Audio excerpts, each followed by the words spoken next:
বিজেপির মতো কোনো বহিরাগত শক্তি মতুয়াদের নাগরিকত্ব কাটতে পারবে না। নাগরিকত্বের টোপ দিয়ে যারা এতদিন প্রতারণা আর লুটতরাজ চালিয়েছে, আগামী নির্বাচনে তাদের গণতান্ত্রিকভাবে বাংলা থেকে মুছে ফেলার আহ্বান জানালেন অভিষেক বন্দ্যোপাধ্যায়। বিজেপির নেতা সাংসদরা যাদের ভোটে নির্বাচিত সেই মতুয়া ভাইদের আজকে বলছে অবৈধ। বিজেপির সাংসদ কেন্দ্রীয় প্রতিমন্ত্রী শান্তনু ঠাকুর তিনি বলছেন যদি 1 লক্ষ মতুয়া নাম বাদ যায় যাবে। যাদের ভোটের কারণে কেউ সাংসদ হয়েছেন, কেউ বিধায়ক হয়েছেন, কেউ রাষ্ট্রমন্ত্রী হয়েছেন, কেউ প্রধানমন্ত্রী হয়েছেন, লজ্জা লাগে না? একবার খোঁজ নিয়েছিল বড় মা যখন বেঁচে ছিলেন, একবার খালি ছবি তোলার জন্য গেছিলেন ঠাকুর বাড়িতে।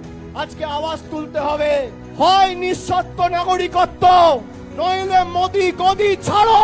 হয় নিঃশর্ত নাগরিকত্ব, নইলে অমিত শাহ গদি ছাড়ো।